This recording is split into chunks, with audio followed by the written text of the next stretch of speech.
Hey Charles, I want to show you what I came up with to cure this bearing problem. I think originally what happened with that car, I think the rear axle bearing had spun, and I think, you know, it definitely made that gap bigger. Somebody over the years must have went in there and kind of machined that out.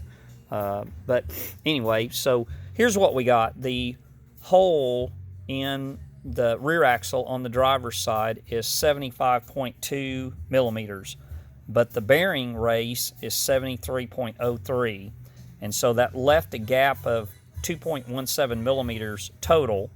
So if we divide that by 2, we need something that's around 1.085 or say 1.10 millimeters thick. If you doubled that up, of course, that's giving you 2.20, or if you double this, that's giving you your 2.17. So I was looking online, and I found some shim stock that was 1 millimeter, but it was about $35 a sheet, and of course, we'd be waiting on it. So I was kind of looking around the shop at what I had that would be that thickness, and believe it or not, I had these clamps, and these are a reproduction clamp of like what came on the old Fords.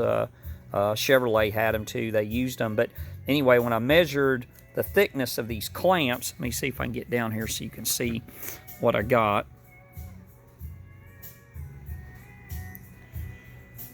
Let's get up here a little taller.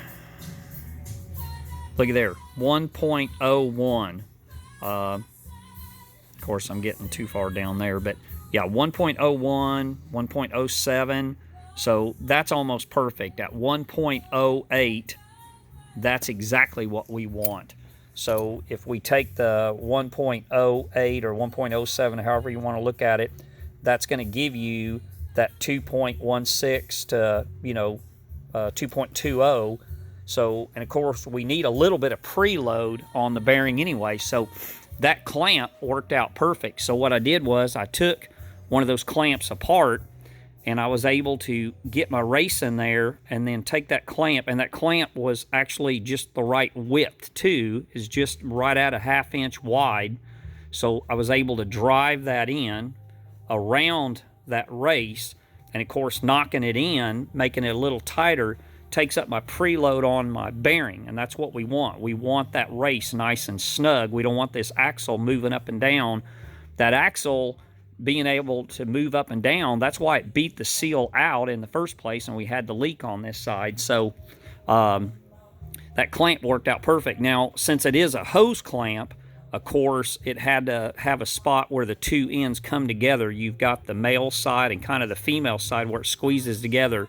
So on one side, what's left up here, on one side there's a little bit of a female end, and then on the other side there's a little bit of the male end, but they actually make contact on both sides. I mean, it didn't leave any gap in there, so that's like perfect. Of course, I could have put it in and put this towards the bottom and had the whole solid piece up at the top, but it doesn't matter. I think we're awesome. I think we're going to be way, way better. It turns nice and easy like it should, no problem. I'll go back in with the shims here, and I'll check my my lash back and forth. I got a shop manual, and according to the shop manual, I think they're saying that they want around, looks like they're wanting less than 13 thousandths of an inch, no more than 18 thousandths. So somewhere between the 13 thousandths and 18 thousandths is what they want on the end play. And believe it or not, yeah, I did. I got me a shop manual for yours because I need the specs. You know, this parts book you got me, that's nice. It's got a lot of parts list in there, but I need to know torque specs. I need to know torque specs, and I need to know exactly how far to drive this seal in. Whoever had that seal in there before, they didn't have it pushed in as far as it's supposed to go. So anyway, I just wanted to let you know what we did on that, and that turned out perfect. I'm super happy with that. I'm glad I could figure out some way of making it work.